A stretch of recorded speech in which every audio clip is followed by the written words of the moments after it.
Hello again.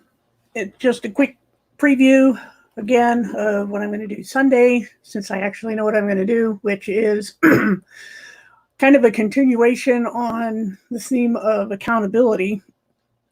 And this time, because it occurred to me, excuse me, that when we talk about prophecy, we're talking about ultimate accountability, because there's no point in having God, have a judgment day or clean up the mess on earth if there's nobody to be accountable. So I never really, I don't think I really approached prophecy from that viewpoint before, from that angle, where we think of it as more on the principle of the biggest picture of why it is that accountability is important. And I'm waving at a gnat. I don't know why there's a gnat that plagues me in here, but that's the way it goes. So I put up this prophecy chart that I've done before because it's pretty well the best summary I can make of it, although, some things are not set in stone, of course. But the point is that the next stream is going to be tying in the concept of Christians and others being accountable, and stupid gnat, and that gnat's going to get it. So anyway, prophecy is God holding the world accountable. So that's what I'm going to do Sunday. And there's nobody here, so it probably doesn't matter. Nobody's going to see it. But I have left all online communities as beyond just, quickly saying hi in a chat somewhere or something like that. I'm not in Discord except for one server. And the reason is that drama is just impossible to avoid. You can join what seems to be the nicest server, get a nice invite, and there's no way of avoiding getting cornered by people you like fighting, so that no matter what you choose, one of them is going to be upset with you. That just happens. And I could take the approach, hey, Pillbox, good to see you. I could take the approach, there's two ways you can do this. You can just live with it and let people not like you. But for Christians, that's kind of a problem, because then you develop a reputation, deserved or not, you're going to get one. And the other approach is just to leave those communities. And I've chosen that approach because I'm just tired of being cornered by people I like I said, who will make, not consciously, it just happens, where a bunch of people you like are having disagreements. And like I said, no matter which way you go, somebody's going to not like you anymore. And although that, to one extent, you can't live your life by who likes you, but on the other extent, when it happens over and over and over in every community you go to, it gets old. So I'm going to concentrate on the live streams and the website and all, and which means I'm going to need people to comment in the videos, under the videos, of what you want me to do the next time, because it's kind of challenging to find another topic. Hey, Teddy, good to see you. Again, since you just got here, on Sunday, I'm going to do a different angle on prophecy, where I tie it into last week's live stream on accountability, because Judgment Day is all about God holding the world accountable. So the last one, and you can just go to my channel here and see the last one. But I'll give that link on Sunday as well, for the video Abuses and Excuses. Hey, Mark, good to see you. So if you haven't watched that, go ahead and watch at least like the first half hour or so. We had conversation after that kind of develops the point, but it's really just the first half hour that is about personal accountability and the fact that Christians are mandated to help. I was talking to some people in the past week about the hypothetical where say that they see me being mugged on the street, right? What's the first thing you would expect someone to do, especially someone who is a friend? You would expect them to come and help you right away, stop the beating, and then try to figure out what happened. The first thing you would not do is A, assume that I asked for a beating, B, just pray for the mugger. I mean, I've had people basically tell me that when they see a Christian being assaulted, they should do nothing. They should just pray for the mugger. And that's why I did that thing on accountability before, because there's just such a mentality of inaction, of passivity, to the point where if we see someone, even if it isn't a friend, if you see someone being ganged up on, you should at least try to step in and calm things down and take the one giving the beating aside and say, what happened? Why were you doing that? Because it would take an awful lot, for example, in a real life beating, for someone to deserve being beaten, even if they were mouthing off or being antagonistic. I mean, if there are, like, for example, forum staff or Discord admin or mods around, what's the purpose of those staff if they're not going to step in when you ask for help and try to figure out what happened and stop the abusive activity before it gets worse? But instead, what I've seen over and over is staff, like I said, whatever venue it is, just doing nothing. And in fact, being upset with the one who complains about being beaten or assaulted or ganged up on or banned or whatever it is, muted. They don't want to hear complaints like that. But especially if they happen to like the one giving the beating. But yeah, I'll look at the chat here. I'm going to tie this into prophecy as the ultimate accountability. But yeah, it is easier to be popular. And a lot of times, like, people will use cherry-picked proof, redundant, cherry-picked and proof text to say that we should deal gently. For one example, when there's a beating happening, that's not the time to be gentle. There are times to be harsh and blunt. Read the letter to the Galatians in the Bible, where Paul was anything but gentle. This is the same Paul who said, do this with gentleness and respect. There are times, like when he had to write to Galatia, that you have to be harsh, because you have to stop a severe problem right away in its tracks so it doesn't spread. He also named false teachers.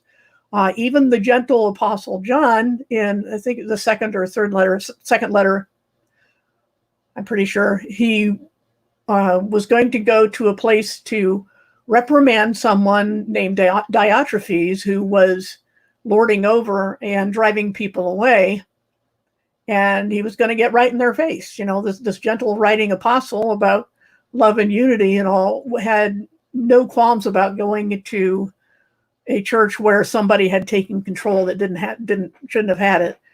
And for any reading of the New Testament, for anyone to not see that the job of a guardian or shepherd is to protect the flock from wolves, from attack, try to deal with members of the body of Christ who are misbehaving, especially against other members, that they have to step in. That's what a leader does.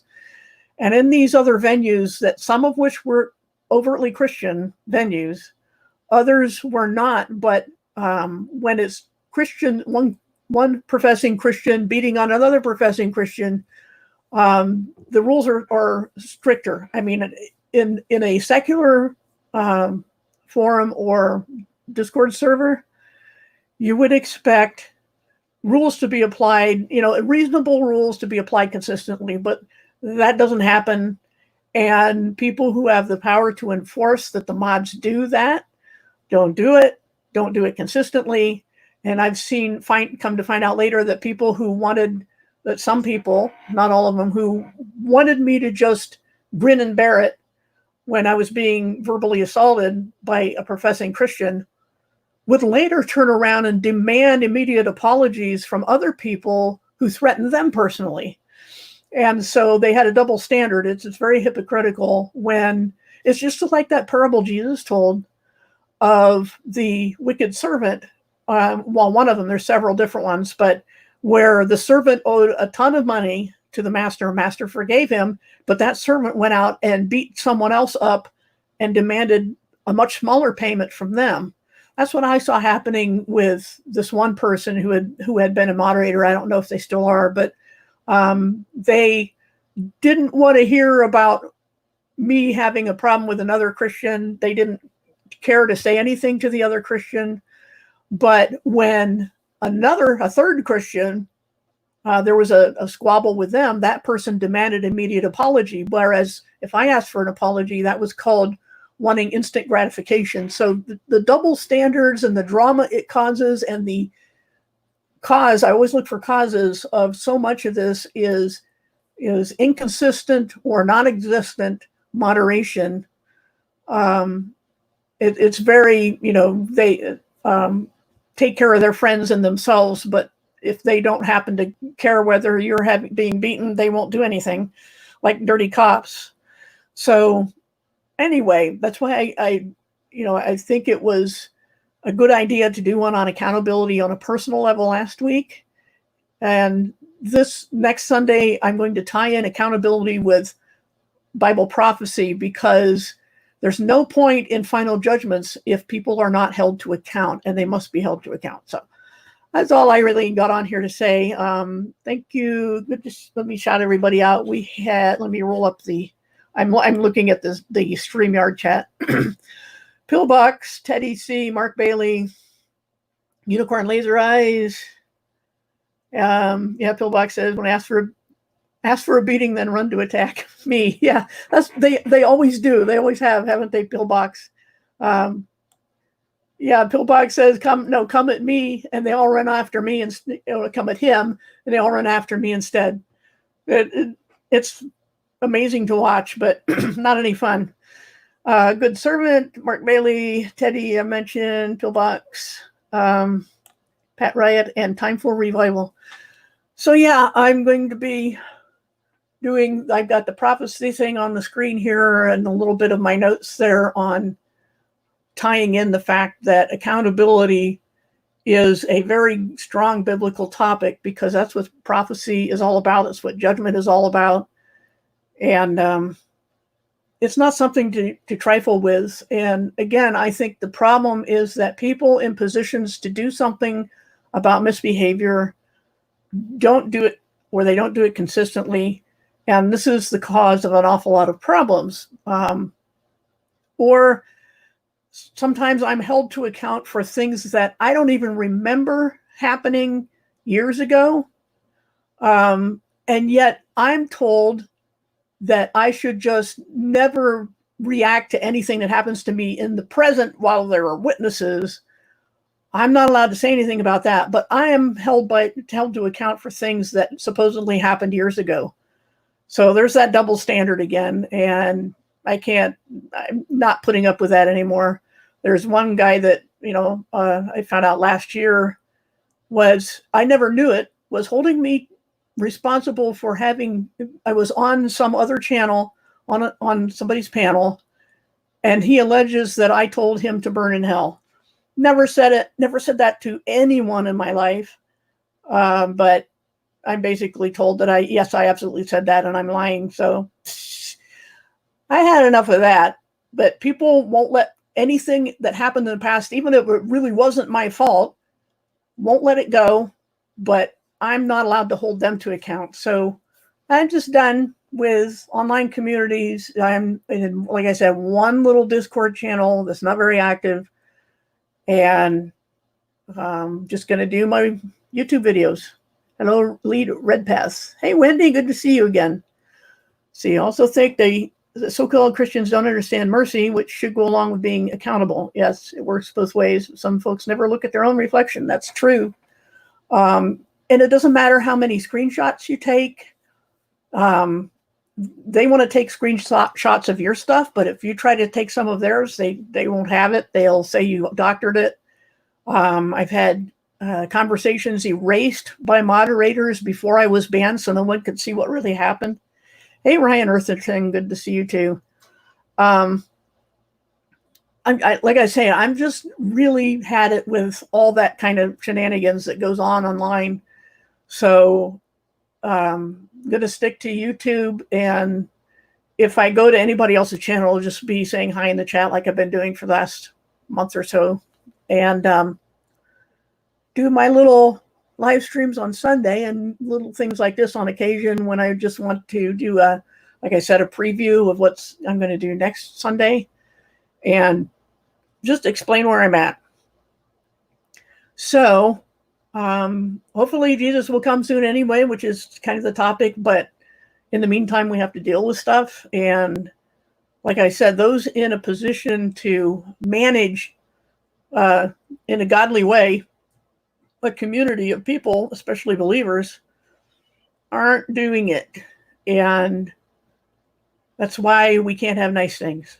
So, yeah, pretty shilly out there. It really is. So that's what we're going to do Sunday. And obviously, I have some more free time on my hands. So, but that doesn't do me any good if I don't know what topic I'm doing after that. So I've got one for this Sunday, but we're going to have to, see if you guys can come up with some questions or something I haven't covered before, or any other topic on your mind that I can do after this coming Sunday.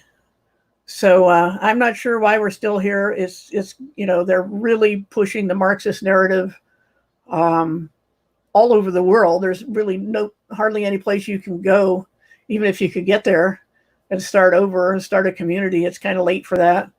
But yeah, because eventually you're going to have to, if you were totally self-sufficient, you would have to get your own metals out of the ground and smelt them and make your tools, and then, build your dwellings and grow your food and process your food, cook it or can it or whatever you got to do.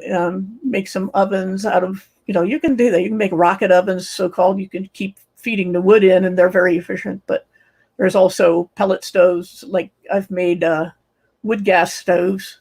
That's another idea. But anyway, I seriously don't have the dexterity to do metal work. Fingers are getting really stiff. They don't bend very well. So, and the vision in my right eye is kind of fading. I'm getting a little bit of, I think they said it was glaucoma, but they said it would be several years before they need to do anything about it. But so driving is kind of a challenge because that's my driving eye. This is my reading eye. It's not too bad. Still can see pretty well with that one, but hoping I can hang on to what teeth I got until Jesus comes, because I really don't want to go back to the dentist and have more work done. They estimated just to patch up what I have and get a couple of partials would cost over $3,000. And even if I had the money, how can I spend that much just on my teeth when I have a family and I also need hearing aids? I can't hear very well, and those cost thousands. So, what are you going to do? The Father will provide a topic when a topic is due. Yep.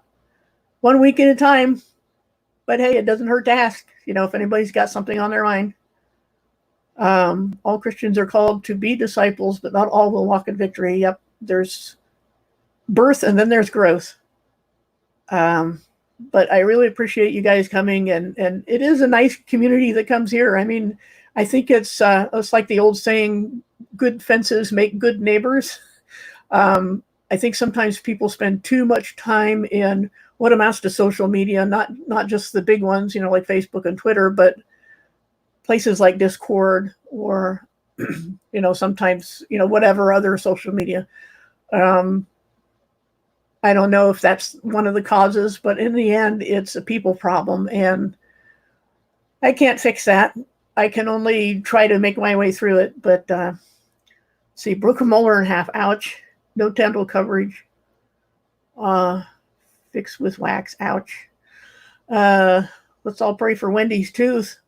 Mine are cracked because I don't have enough teeth to chew with on this side, so this side's teeth are getting overused and cracked. But so far they're hanging together. I just got to avoid, hard to chew foods. Like the problem is meat is kind of hard to chew. I've gotten some liquid meal replacement stuff. It's called Huel, Huel. I got the starter pack and didn't realize that the vanilla flavor, I don't know, I guess the chocolate does too, but it has sucralose in it. I didn't know that. And but hopefully I'm going to be out of it pretty soon. And I ordered some more that's unsweetened, unflavored. So that should help me nutrition-wise because, like I said, I can't chew enough meat. Never heard of wax refilling either, but there's got to be some clinics that would do something for cheap. I don't know. But anyway, we need to pray for Wendy and see if we can get some miracles. Well, beeswax? I don't know. Anyway, yeah, sometimes you can do what they call oil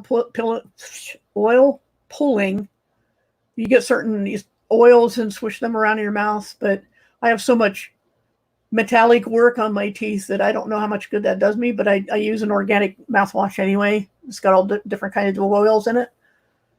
But other than that, mainly we should, do what we can in the meantime and not just do nothing. It's like I mentioned to somebody that there's some verses in James that talk about, what good is it, I think it's in chapter 2, to say to someone, I wish you well, be warm and fed, and do nothing to give them food or clothing. And that's the mentality that I see in action, this just pray for the mugger and don't concern yourself with the victim and wait for God to do something. This is not what we're called to do. If we see, like it also says in James, true religion that the Father accepts is to look after orphans and widows in their distress.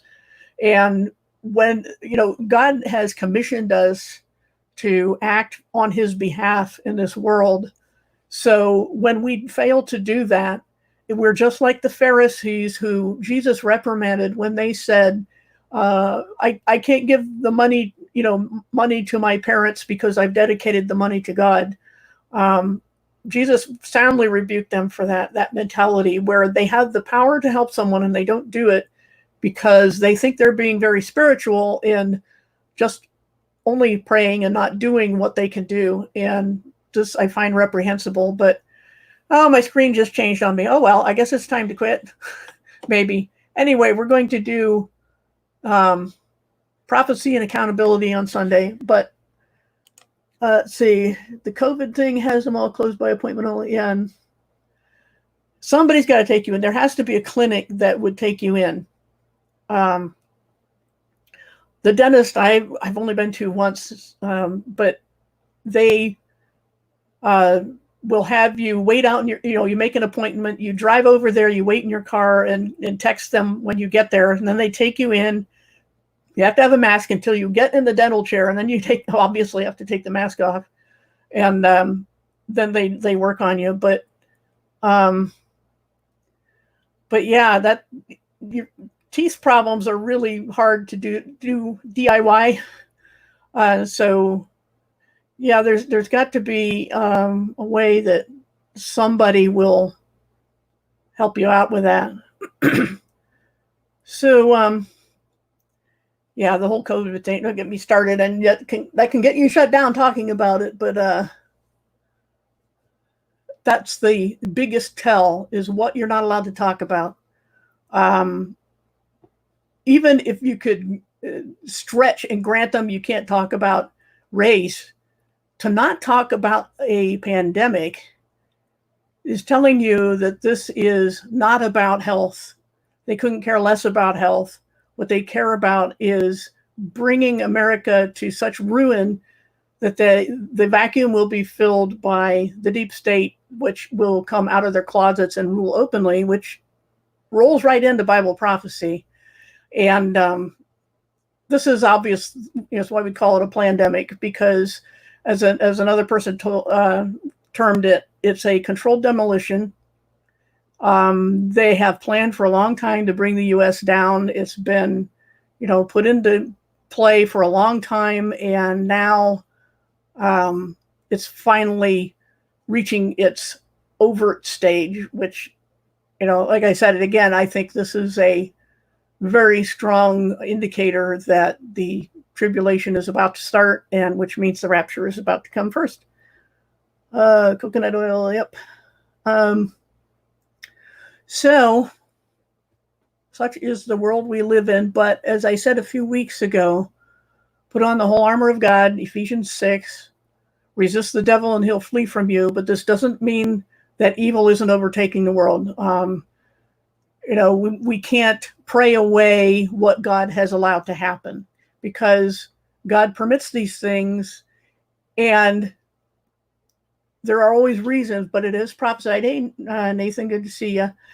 And this is why, people wonder why, how can there be a God if he lets all these bad things happen? But then when we talk about Judgment Day and tribulation and God, raining down his wrath, then they get upset with God for doing something about it that they've always wanted him to do. So go figure. But that's about accountability. Like I said, last week was personal accountability. This next Sunday will be worldwide accountability, and how this, prophecy is all about that.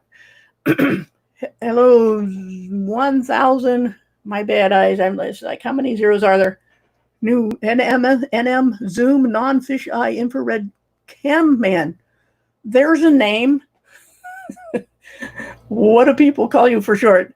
I have ordered a small handheld telescope that I'm hoping will have, I have a big telescope that is kind of not working that well. It used to track objects in the sky, but it hasn't worked in a long time. And it just, you tell it to search for 2 alignment stars, and once you find those, and then you tell it to find, like Jupiter or something, it just turns endlessly and doesn't find it. So, and it's kind of unwieldy. If you can't just run outside and look at something, you have to put this thing on a tripod and try to find, and the focus drives me nuts on this telescope. It's an old Meade, it's a 3.5-inch diameter lens, but it's the kind where it's a reflector. So you've got the barrel, and then you have, at an angle, you have the eyepiece, right? Down under the barrel is where this little knob, a tiny knob, it's no bigger than an average screw head, that you have to turn with your fingers. And it's hard to turn, and it takes forever to focus on something either way. And so with my arthritic fingers, this is kind of a big problem. So I've ordered this handheld scope that you just put up to your eye, or you could put it on a tripod if you want to get one of those small ones. And supposedly has a pretty good magnification on it and some zoom capability, so I guess that will come next week.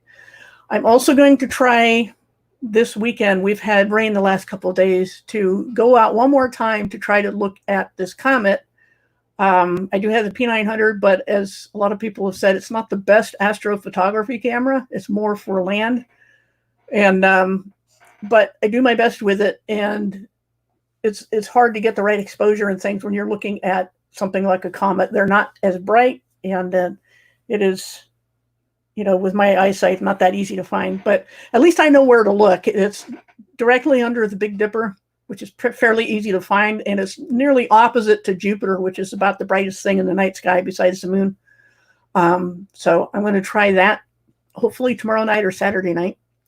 Current nonsense is waking more people up to the lies of the world. Yes, absolutely. There's an awful lot of people that are starting to see, because it had to get this bad for people to wake up. And this is just, it's not just this generation. It's always been that way. It takes the average person a long time to wake up. I think it was another Mark Twain saying about the something about how the patriot is a scarce man until, the battle is won, or the territory conquered, and then everybody else is suddenly brave enough to join. That's just human nature. Most people don't want to see anything that upsets the apple cart, and it takes something to get this bad where their life is disrupted. We've always said, as long as people, even the last few years, as long as people still can watch their favorite sports on the TV, they can go to their favorite watering hole, they can go to their stores, drive their cars, go wherever they want. As long as it isn't affecting that, they don't care. But by the time it affects that, it's too late to care for the most part. And the powers that be know that, and they plan for it. They don't care how many people wake up right now, because we don't have armies, we don't have their tech. Because like I've said, it's not what it used to be, where you could storm the castle with pitchforks and torches, where the average person had the same tech and weaponry as the government. Bows, arrows, maybe even a trebuchet or two, knives, swords. It's not that way anymore. It's a very uneven playing field where they have Tesla weapons and we still have maybe some guns if we're lucky, or sharp things if you're lucky. And now that they have forbidden public gatherings in large numbers, it makes it that much easier for them to just walk in and people will clap their hands for them, just like they are being encouraged to snitch on anybody not wearing what I call the cone of shame, the mask. So that's the world we live in. That's why prophecy is important. Why it's all about accountability, not just for the powers that be, but all of us as well. And it's good to know the world you live in, and that's why we study these things. So we need to be there for people waking up. We need to know what to tell them, because we're going to have an opportunity. They went too far from what, yep, this was inevitable. I believe they planned for everything down to the last detail. There are times, well, I always go back to, there's two things. One, even the powers that be aren't that bright. As far as the human element, there's too many people they depend on in their efforts to control the world that are those people, the bureaucrats, the lower level people, aren't too bright. So we have that going for us. The other thing is that when Israel was crossing the Red Sea, and before they all crossed, Pharaoh and his armies, Pharaoh probably didn't go in himself, but had his armies go chase Israelites through the parted waters. And God basically made their wheels come off their chariots and get them stuck in the mud to slow them down till all the Israelites passed, and then he drowned them all. So that can happen too, and we can pray for that. If Jesus isn't coming back quite yet, we need to pray for normalcy and for setbacks for the powers that be. But the end result is inevitable, and that's why there's going to be a judgment. That's why we need to talk about it again next week. And next week, I think like it's a week from now. It's like, let's see, it's 3 days. So it is inevitable, but you want to be on the right side of God's mercy before it actually gets to the point where you can't go online anymore, or, unless you submit to their precursor to the mark of the beast, which would be forced vaccination. That's where I draw the line. The mask is an article of clothing. I can live with that, but forced injection is where you absolutely can't cross that line. It is just, you got to put your foot down somewhere and decide in advance where you're going to put it. Let's see, when those that have gone idly by with life as is presented weren't going to wake up until it has personal impact on their life. Yep. Then they look up from the screen and it's too late by that.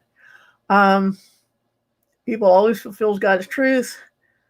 Simon Dano really is putting your research down. Okay. I don't care. I'm not going to give, I'm not saying nobody else has to care, but I'm saying personally, I'm not giving my energy to people who just want to be energy vampires and endlessly fight. We've always said to the trolls, if you just leave us alone, we wouldn't be half as popular, and maybe we should return the favor. They're asking for us to come to their channels and argue. And I think it would be, no matter what cowards and other names they call people, I think we should return the favor and not give them our energy, not give them our time or our attention. That's just me. But like I said, I'm just not doing the online community thing anymore, other than little chat things on YouTube, because there's no way to avoid getting cornered into a position where no matter what you do, somebody you like is going to be hurt. And I've spent enough years in the trenches. I think it's time for me to get out of those and just do what I do. So yeah, face diapers, exactly. I think it's funny. Like, I want to make sure I get either make or get one that has, all sorts of breathing holes in it, so I can breathe. And then because I don't want to ask for trouble, right? But at the same time, like I said, it's an article of clothing. They can tell you to wear shoes when you go into the store. So on that account, I can tolerate it. Although I never, when I'm outside, I don't wear one. I think it's stupid. When I'm outside, I'm usually going for exercise, for a fast walk, and I would not be able to breathe if I had something on my face. So, but I haven't been given any trouble about it. So, vaccination by force, yeah, they are talking about that. When even Republicans are talking about it in the U.S., it's gone way over the line. Yeah, they could take your organs. They could do whatever they want because they decide that they own your life. Hey, Lang, good to see ya. Yeah, and that government and healthcare. What about Bill Gates, aka the gates of hell? He's not a doctor. He's not an elected politician. He's not an epidemiologist. He's a college dropout who made a bunch of money scamming people with software he didn't even have at the time. And this guy is telling the world what they must do for health. I mean, how crazy is that? And everybody's putting up with it. Yeah, we're all, decent people, truthers, getting a bum rap by everybody, pretty much. Let's see, start wearing a globe on your head. There you go. Yeah. And sometimes I think, I'm getting too fat around the middle, and it's like, because I get too lazy at supper time, just eat another bowl of cereal or something. But then on the other hand, I'm like, you know what? I don't care. Why should I care now? I should eat whatever I want as long as it's available, because it won't be here forever. So, depends, I guess, because I can't, buy a bunch of new clothes. I better keep a leash on eating the junk. So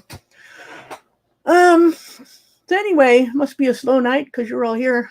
And but yeah, we're going to do prophecy and accountability, as you can see there on the screen in tiny text that I don't feel like blowing up.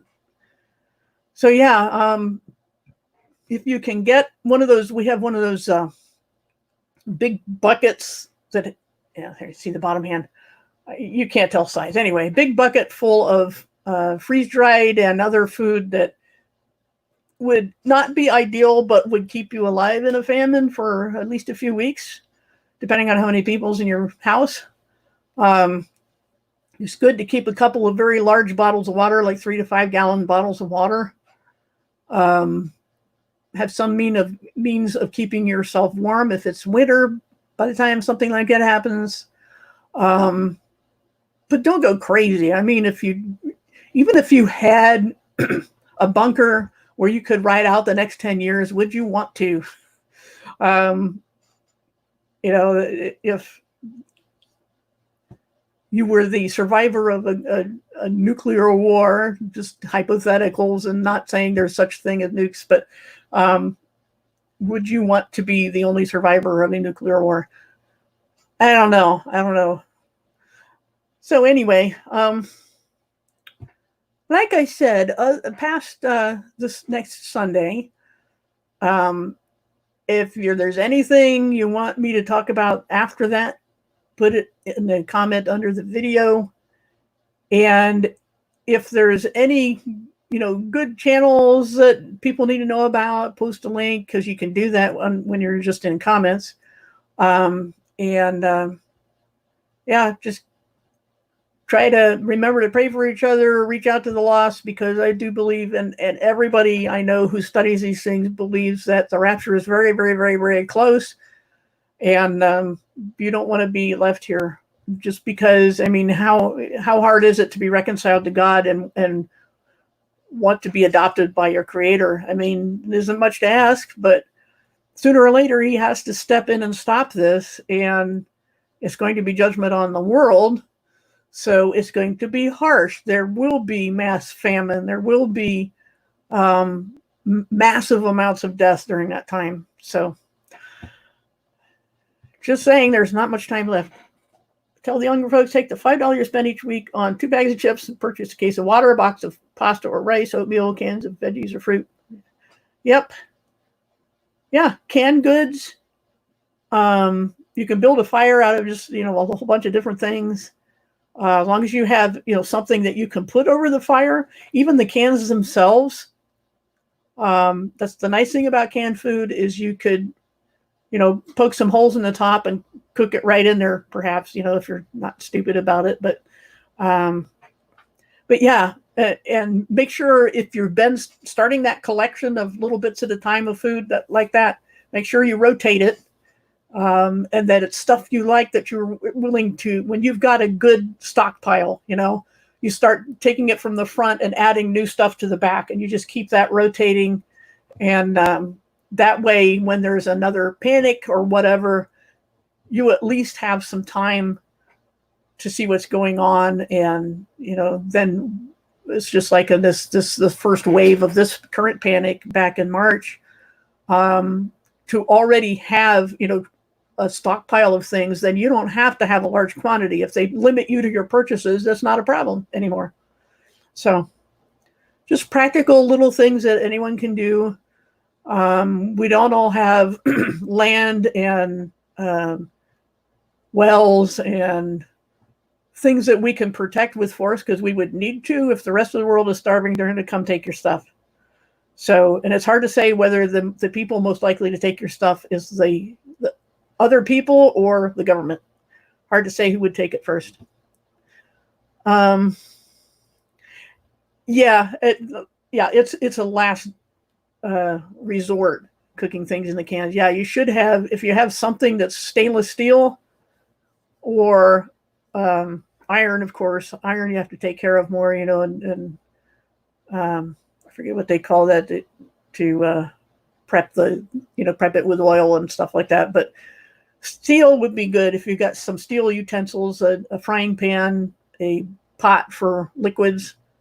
And yeah, you can get camping stoves. Look for wood gas stoves. I've got some videos of stuff that I made at home back a couple of years ago, but to be done right. What I did was calculate how to make the stoves for the most efficiency. You could cook a meal over about a cup of wood pellets with a stove like that. And so, you can make bigger ones, smaller ones, but wood pellets, if you couldn't get those, you can get just twigs out of the forest. If you can find some twigs, even in the cities, you can find some twigs, because they don't have to be big at all. Just the size, little wood pellets are just, tiny things. And that, just get a cup or so of those, and you can heat a meal with that. You can easily boil water and cook something on a pan. So look into those wood gas stoves, camping stoves, and keep collecting little canned goods and things, and make sure you've got some cookware cooked in the tins before. I think modern cans are worse than the 90s. I wouldn't know. Belly stove that uses coal. Okay. Awesome.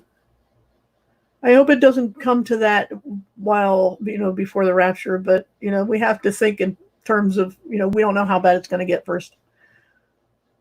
But yeah, Ryan, I've got a playlist of DIY, DIY, and some wood gas stove designs. And there's a link in the description to one of those of some drawings I made of how to and how to calculate and how to make your wood gas stove efficient. Use coffee can and soup can in each other. Yep, that'll work pretty well. Poke some holes in the bottom of the inner can and around the bottom edge of the outer can. Make sure there's not too much or too little space. If there's too little, it'll choke off the oxygen. If there's too much, it will smoke a lot, because these wood gas stoves, once they burn across the top, they don't smoke. There's no smoke. You will still have soot on the bottom of your pan or tray, but you won't have smoke. But anyway, I've got some videos on that. So, but yeah, if you've got links to things, post them under this video. And, just do what you can and don't panic for what you can't. That's all I can tell you. What happens, happens. And like I said, if it gets that bad where the average person is starving, it's going to be chaos, and you will have spend as much time guarding your stuff as actually using it yourself, because people will be desperate, and they're crazy when they're desperate. So, let's see, food and medicine, growing in backyards. Yep. If you know somebody who's good with the plants, make good friends with them and be near them. Check out Wendy's channel. And yes, in the end, God wins. So I'm just saying, we should do what we can and not worry about what we can't. And just keep praying about, keeping, God will keep us safe until it's time for him to come and get us. Yeah, you guys have a well, Elaine. So whether we'd be able to get that far, I don't know. But at least we have a somewhat reliable vehicle, a couple of vehicles that the problem would be getting very far without being stopped by military or the UN or somebody, who knows. So, yeah, and if we keep in step with God and keep praying about things, that we need to trust him that he'll get us where we need to be. But we have to pay attention and listen. So that's the important thing. So I think that's all I'm got to say right now. We'll see you guys Sunday if we're still here. And let's see, I just brought it. New friends finished making leather. Oh, I see. We'll all hang out at Ryan's because he's going to protect our stuff. So, yeah, do what you can. Make sure you have some people to help, because going it alone is going to be really, really hard. And keep your eyes open for whatever, and your ears open for whatever God is telling you to do, which isn't necessarily what he's going to tell other people to do. And, don't waste your time with online drama, because there's no more time for that. We have to be facing what's coming. And not to say, it's to the point where you can't even look at the news anymore. It's just so bad all the time, worse than it ever was. So if you've done what you can, watch cat videos. try to not be rolled under by the negative emotions all the time. So you have to have some kind of fun or happy entertainment. So there you go, free advice. And let's see, if we had to be the proverbial wilderness before we're taken, there's no shame in being prepared. Absolutely. And yeah, try to get your nutrition now while you can still buy stuff. And because we never know if there's going to be another panic buy, So make sure you have at least a few weeks of things that you need that'll get you by the panic. So anyway, yeah, be prepared and do what you can. And even if you don't plan to build up for yourself, have some stuff around to give to somebody else. So, and again, we don't know how bad it will be, because it's already way worse than that in some parts of the world. So it's hard to say how bad it's going to get here in the West. But But yeah, I think we need to consider, at least pray about, in the circle of people you know or are related to, on what we can do to pull resources, because I think it's better to err on the side of caution. And the problem with that right now is that some of us who are blessed enough to still have jobs, if you still have to go into the building, it would be hard to do the job from a great distance. And